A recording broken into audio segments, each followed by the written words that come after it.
So here's Mary and talking to Billings, and Mary talks about discriminatory language in the pact. What is that about? It's time that we remove the stigma caused unnecessarily by a few discriminatory phrases in the pact. So this is Okay, about the what do you mean? syndrome. This is about the syndrome that Billings has. Oh yeah, And which feels like to me Parkinson's like, right? Because yeah, the symptoms are physical shaking. right. Okay. So why would there be discriminatory language in the pact? Is this really representing some kind of social unrest situation in the silo? Like if the syndrome is accepted by society, people start to think bad thoughts. Social I see what you're stability saying. goes down. So my read on this was maybe in the past, maybe I'm already speculating.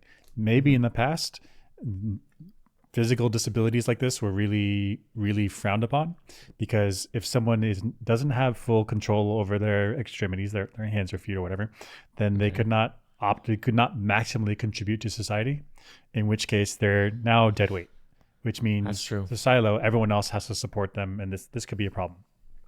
Now, in terms of discriminatory language, maybe the words that they used to describe people with a syndrome was just the words back then.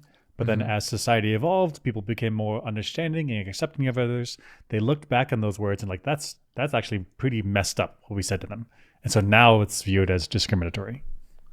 I see. I think this does happen in actual languages where we create a word for something that's not so good, and it's the nice word, and then over time people start to associate it with the bad thing, Yeah. and then it Yeah. gets put out of use. So I think for an example is retarded. Like retarded was it's not inappropriate. Don't use it. But it used to be the right word. It used to be the Yeah. word that replaced before it was like slow.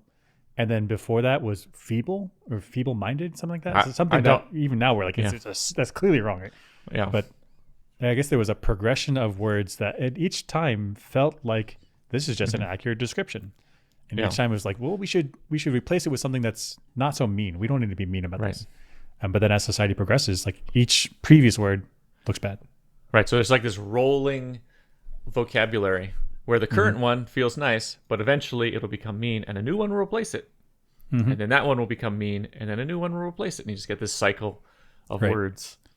So And maybe so it's that. in the silos universe where they need to have people contributing because they're in a concrete jar, maybe things like neurodegenerate medical conditions. Is that what? Yeah. Maybe that's really dangerous. That being said, I don't know if it's like genetic, if it's hereditary, whatever the syndrome is in this universe. For some Maybe- reason, they've shunned it real hard.